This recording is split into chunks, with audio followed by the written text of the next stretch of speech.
Good day, everyone, and thank you for joining us. My name is Sarah Ferreira, and I am here today with my team members, Hannah Donovan, Christian Rea, and April Upliger, to discuss the possibility of opening a new upscale hotel in the Philadelphia market. A bit later in our presentation, Christian will be discussing supply, demand, and future build. Hannah will be introducing you to the market's economic condition, followed by April, who will be covering the financial details. We will be happy to answer any questions you have following our presentation. I would like to begin our discussion today with an overview of the market's history, where the market stands today, and answer the question everybody wants to know. Would we build a new upscale property in this market? The Philadelphia market has seen a rise in the total number of upscale hotels over the past 5 years.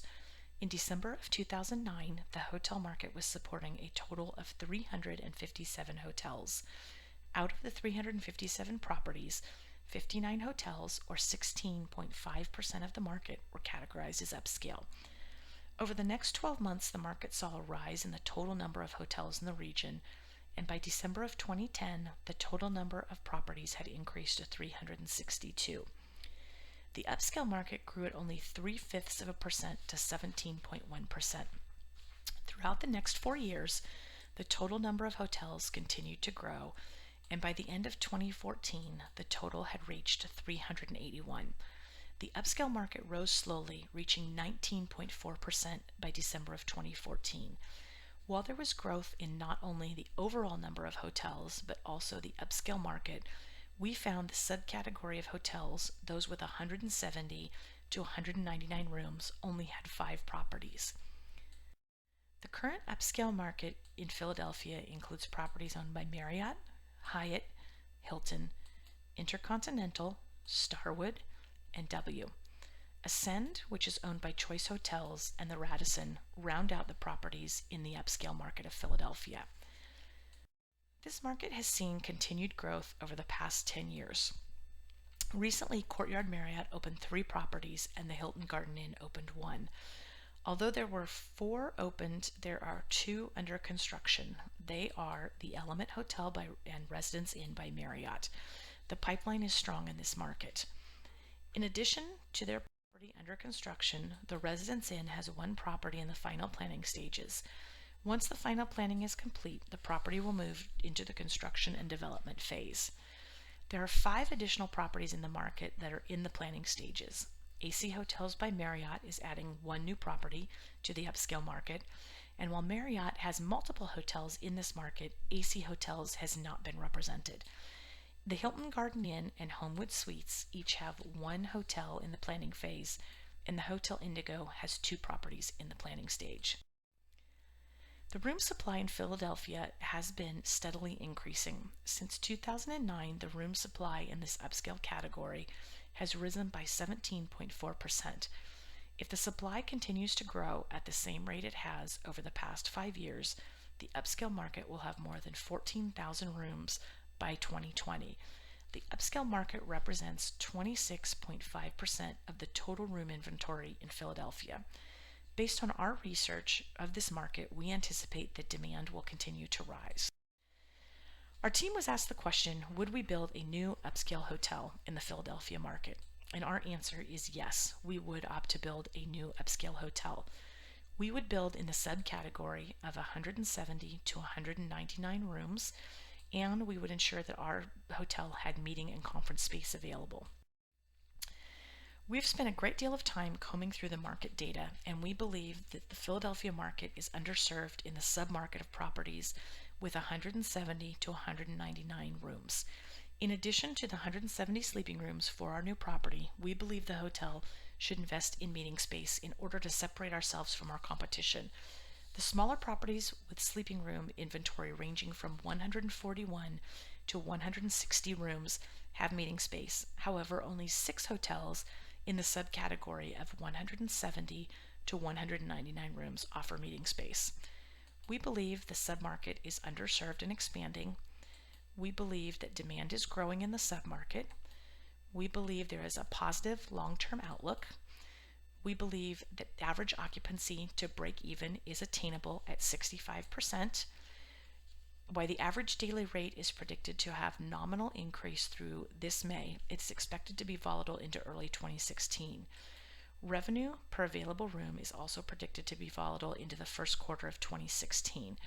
Despite the prediction, we firmly believe the submarket remains strong, and we feel this hotel would be a strong investment and it would have the potential to meet the returns our investors will be seeking. In order to generate higher return on equity, a strong EPS, higher net income, and better return on assets, we would need to build the property within the 170 to 199 room submarket. We believe this is an expanding area. At this time, I would like to turn our presentation over to Christian. Thank you, Sarah, and hello, everyone. I would like to continue our discussion on Philadelphia's market by taking a few minutes to discuss supply, subcategories, market demand, saturation, and the effect of future builds on available revenue. The Philadelphia upscale hotel market currently has 4,474,170 available rooms per year from the 76 hotels. To determine how many rooms a new hotel should have, we divided the market by 8 subcategories based on room count. On this slide, you can see how the 76 hotels fall into each category. Very quickly, the 8 categories and total properties are 70 to 99 rooms, 12 hotels, 100 to 119 rooms, 14 hotels, 120 to 139 rooms, 19 hotels, 140 to 169 rooms, 12 hotels, 170 to 199 rooms, 5 hotels, 200 to 299 rooms, 7 hotels, 300 to 399 rooms, 4 hotels, and finally 400 to 499 rooms, 3 hotels. Each subcategory provides a percentage of market supply. This percentage was calculated by taking the amount of rooms available per year by category and dividing it by the total number of rooms in the upscale market. We used these percentages to determine how much of the demand was met by each hotel subcategory, which in turn helped us forecast the revenue market shares listed in the next slide.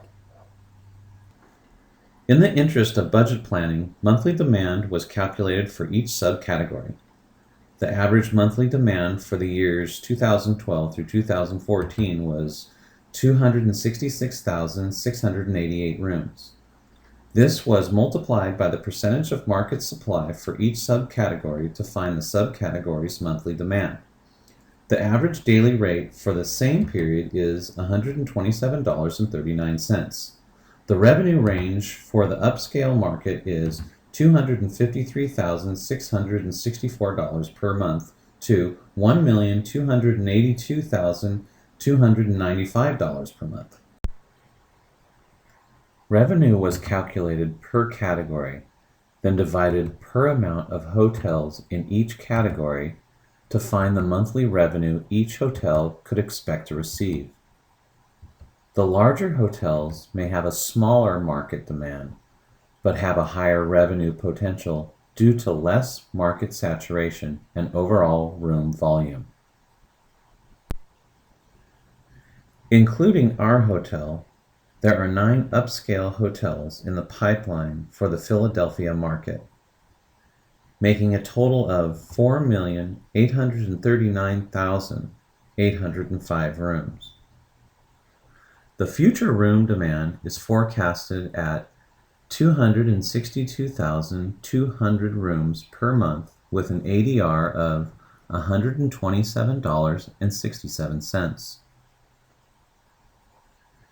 These additions make significant changes to the percentages of market supply and revenue capture for each subcategory.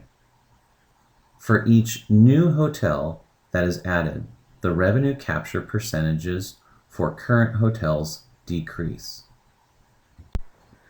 To decide on room count, we first looked at the room count trend for future projects. However, the trend was in subcategories of 120 to 139 rooms, and 140 to 159 rooms, and they were the two highest saturated areas in 2014 and continue this trend in the forecast.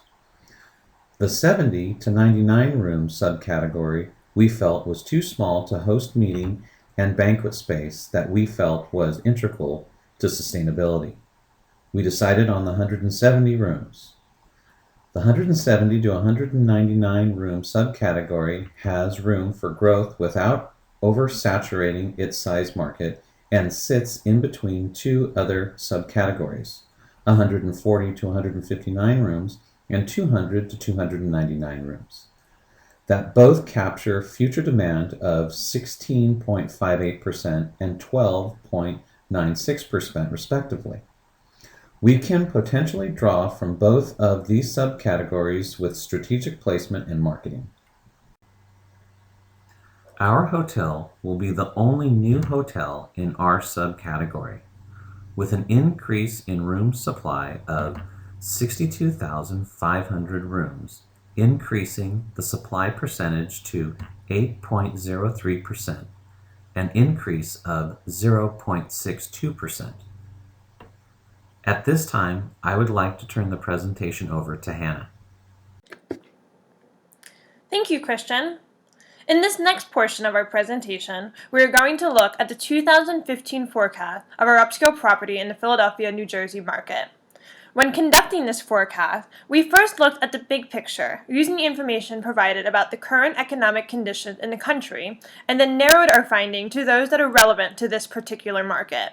We then used historical data, examined percentage rates of change, and the total market forecast to determine what our monthly average daily rates and occupancy percentages would be for the 2015 calendar year.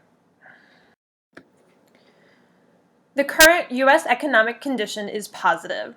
There are expectations of increased consumer spending as the unemployment rate declines and payrolls rise. There is an anticipation of an increase in business investment and business growth that coincides with an expansion of bank lending to corporate markets. A positive long-term outlook exists for the economy as debt is decreasing and the labor force remains flexible. These economic conditions contribute positively to the growth of the hotel market within Philadelphia and New Jersey. We anticipate many of our competitors to further their development and growth at this time. The expectation of increased consumer spending will contribute to positive demand growth to which the market will respond by increasing room supply. We believe that there will be heavy market saturation over the next several years. However, we also believe that the submarket in which our property exists will give us competitive advantage that would differentiate the property from the total market. As supply meets demand in the total market share, average daily room rates will not hold steady as historical data indicate that there is continuous upswing and downswing movement. Our choice to build a property in a unique submarket of the total market is sound, as the current economic condition and historical data indicate that average daily rates and occupancy will remain healthy over time. The following map is a visual representation of the total market supply increase that is anticipated over the next few years. Again, while there is evidence of heavy saturation, we are forecasting positive outcome by contributing to the current market supply at this time and will therefore continue our plan of property development. The following is an example of a 1-month forecast for our property. We utilize historical data, competitive analysis, and the current economic condition to forecast an average daily rate and occupancy percentage per month. Lastly, we have our complete 2015 forecast for a 170-room property in the upscale segment of the Philadelphia, New Jersey market. Our calculations indicate that our property will have an annual average occupancy of 69.9% and an average daily rate of $127.53. Our annual rates are similar to those forecast by Smith Travel for the total market. However, we are anticipating that the rates will be more consistent than the historically variable rates of the total market. This forecast indicates that our rooms will contribute significantly to the total revenue of our property, which April will now cover in her portion of the presentation. Thank you. Thank you, Hannah. I will now be covering the 2015 budget for our upscale hotel in the Philadelphia market. Within the 2015 budget, I will be discussing rooms revenue, total revenue, departmental expenses, departmental profits, undistributed operating expenses, additional fees, fixed costs, and a final budget overview. The moving averages technique was used to calculate our budgeted amounts for each account on the income statement and on the budgeted profits for each department. The host report guided our percentages, which are based on both total revenues as well as departmental revenues. Since we are building a brand new property in Philadelphia, we decided to increase departmental expenses and undistributed operating expenses by an additional 5% to account for the first year of operation. As you know, we have decided to build an upscale hotel with 170 rooms in Philadelphia. I will first start where Hannah left off. Our forecasted occupancy for 2015 is 69.9%. Also, based on the forecast, we have decided that our average daily rate will be $127.53 per room. Using this information, we have budgeted for total rooms revenue of $5,528,055 for 2015. To calculate total revenue, we first used the budgeted rooms revenue shown in the previous slide, then built in the rest of the budget based on our calculated moving averages for each account. We are budgeting $5,528,055 for rooms revenue, which accounts for 89.2% of total revenue. Food and beverage revenues total $570,308. Telecommunications revenues are $6,199. Other operating departments are $49,592. Rentals and other income are $37,194. And cancellation fees round out revenues at $6,199.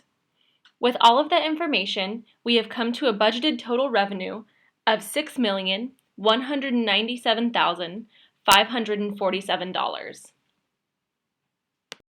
Moving on to budgeted departmental expenses, we expect the rooms department to see the highest level of expenses at $1,713,697, which accounts for 31% of the budgeted rooms revenue listed on the previous slide. Food and beverage follows next with expenses of 79.4% of total food and beverage revenue. Total departmental expenses come up as 35.8% of total revenue at $2,220,763. As mentioned previously, we increased these percentages 5% for the first year of operation of the hotel. We are now looking at the expected profits based on departmental revenues and expenses.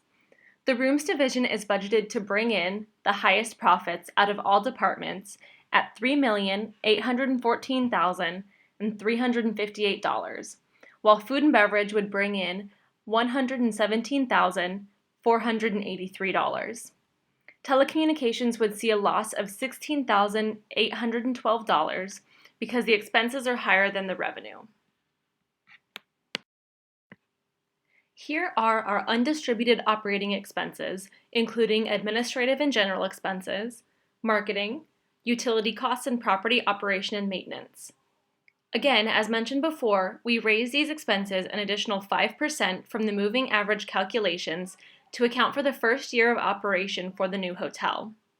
Total undistributed operating expenses thus comes to $2,894,254. Additional fees for this hotel are budgeted at $285,087, which includes franchise fees and management fees. Fixed costs, including taxes, insurance, and reserve for capital replacement, total $471,014. This accounts for 7.6% of total budgeted revenue. We are now looking at our final snapshot of our hotel's 2015 budget. We are planning for net income of $326,429, which comes out to be 5.3% of total revenue. Because we accounted for some additional expenses in the first year of operation, We believe that in following years, the hotel could see net income of around 30% of total revenues.